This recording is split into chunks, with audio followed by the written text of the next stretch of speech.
Folks, this is Wear and Tear, yet another YouTube outdoor and gear review channel. Today I want to show you the Sofirn SP33 version 3.0.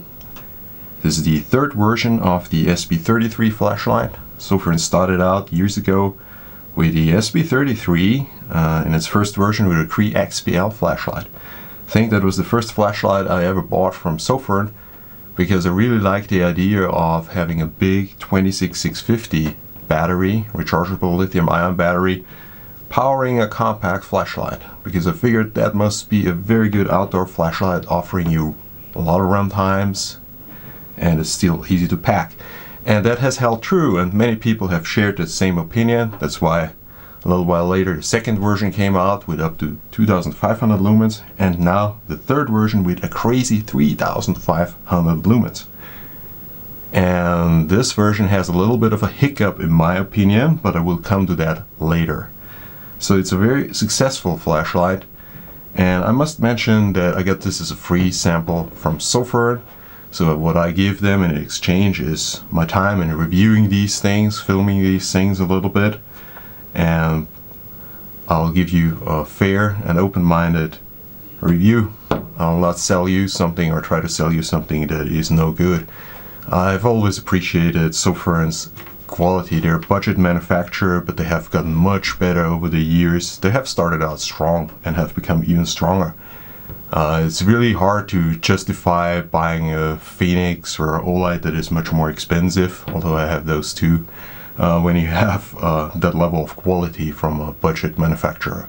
Although that being said, their prices have become a little bit more self-confident. I think their prices have gone up. But fair enough, they're doing good, and I like to see that. So the SP33, the major upgrade is really that they now have a USB 3.0 port, so modern USB standard, no longer that horrible micro USB. Let's start off by talking about the build quality. I'm not a fan of these USB ports. They are water entry points, but for what it is well done. It's a very tight port, tight silicone rubber cover. I did a submersion test, had it underwater for a few minutes and had some spray water on it as well. This thing is 100% sealed. In the past, I had Sofirn manufacturers flashlights that had taken snorkeling, jumping into the water and so on, and the same type of USB port, they were watertight. So these ports are better than I initially thought, if well executed, and they are very well executed. Now we have side switch, electronic side switch, and here we are faced with a user interface that is, well, seasoned. They know what they're doing. A long press, it comes on with about 1 or 2 lumens, so low mode. If you do a long press, if you do a short press, it comes on with the mode that you had it in last, so there's mode memory. So then you ramp it up, short blink when you reach the maximum brightness or turbo, you ramp it down, ramp it up, ramp it back, ramp it down all the way.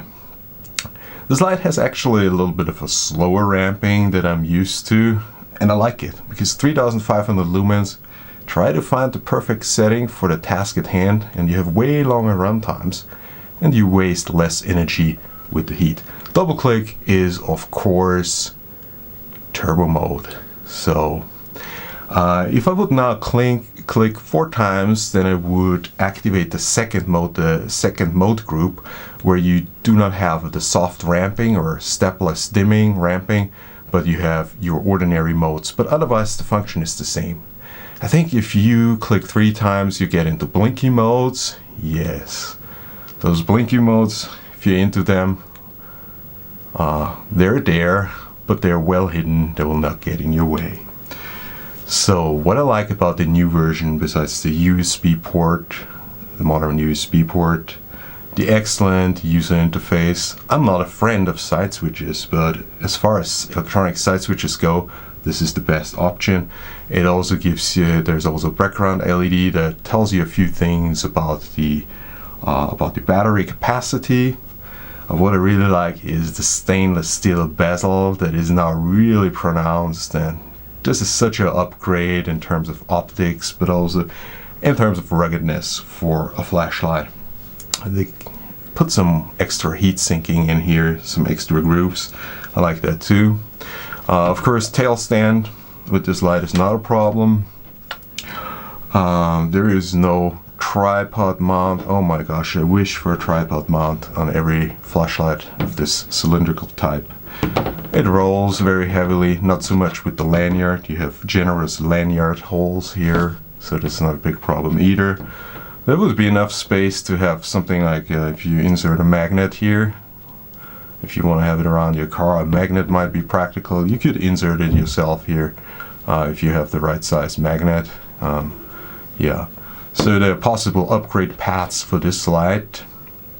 If you open it, you find a nice beefy spring here.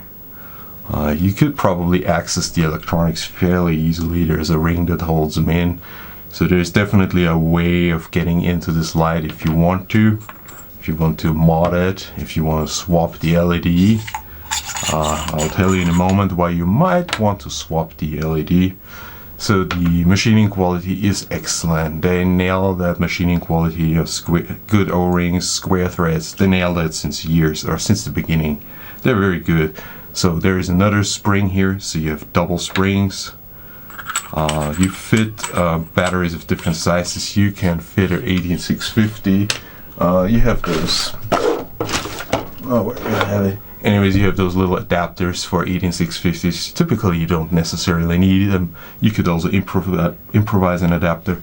You can insert a 21700 cell as well. So those are the basic properties of the light. Everything butter smooth. Yeah. Let's do size comparison. This would be basically the next step up if you want to stay with Sofirn, the Sofirn SP36. So SP33, SP36. Here we have 3 18650s, 5500 lumens. It's already a way bigger light, but still portable. Now this is easily portable in almost any situation. Even a pants pocket. Of course, there's electronic lockout and all that fancy schmancy. This would be standard 18650 light. Your little Armitech C2 partner, more compact 18650, and this would be a 21700 light, OLED M2R Pro, rated at about 1800 lumens. So this is about ballpark size light. If you look at the electronics of this, the specifications, you have, of course, the battery status is monitored. There's under voltage and I guess over voltage protection. What really matters is that they now have active temperature control. That means if it's getting too hot, and it will get hot quickly at 3500 lumens, it regulates down in an appropriate manner. And once it is cool enough, it regulates up. So there is no timed step down like on the older Sofirn flashlights. It is a actively regulated step down. So the flashlight grows dimmer when it's getting too hot and gets brighter again. So if you would take this flashlight into a colder environment, you would have different run times on high or turbo mode than in a warmer environment. Or if you just dump it into water real fast, cool it off, then the brightness comes back again. So this is very cool. Now this is another highlight that Sofirn always has in the last few years, is their user manual in English and German, very well explained, good translation into German as well, clear as day, understandable English, not like I speak my English, but really well written. So they put some love into the product. There's a new packaging as well that now looks a little bit classier to go with the slightly increased suggested retail price, I guess. No, that was just a little joke. They really deserve that. It's an absolute quality flashlight. It's good gear. Now we'll go outside in a few hours and we'll do some outdoor beam shots. First, let's do some indoor beam shots. Running the SP33 version 3.0 against a Sofirn SP36, the Android version. So the Android version is to the left, the SP33 is to the right. Not just the Sofirn SP36, not just the SP33. Well, can barely tell the difference. Both light up that room very nicely. Subjectively, the SP33 is almost brighter. Huh. Yeah, definitely tell cold light here in the SP33, neutral light on the SP36, tighter hotspot on the SP36. But, well, the SP33 lights up the room just as nicely. With both lights you won't miss anything that's going on inside the room. Both lights against the yellow wall. First the Sofirn SP33 and turbo. Now the SP36 joins. Turbo.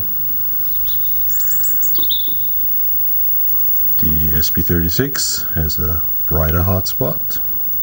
Don't know if you can tell that on the video. So only the SP33, only the SP36, rated at 5,500 lumens. This one is rated at 3,500 lumens, and in reality I hardly can tell the difference. So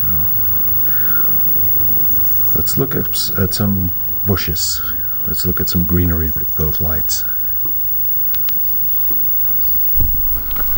Do a fast walk through the garden, first with the SP36 on turbo.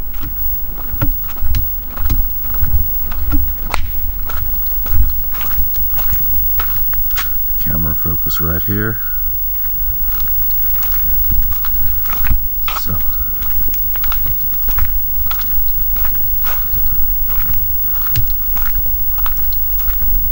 some white, some purplish. Pretty washed out, even with the neutral white light.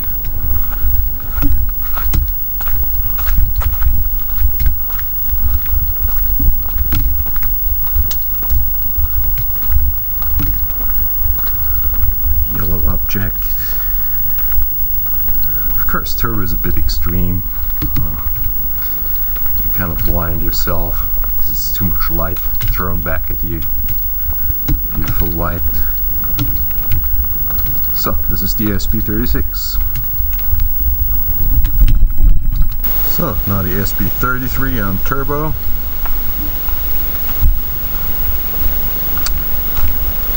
Now, well, disadvantage of the light is I have a hard time of detecting the light switch in the darkness.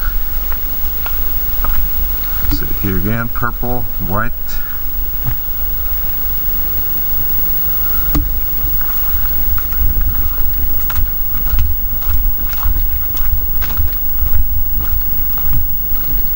Actually, the colors are not as bad on this as I expected. Here's the yellow thingy. So, there we go. Beautiful white. That was really not as bad as I thought. Okay. Pretty awesome light. If you enjoyed the review, please like and subscribe. This was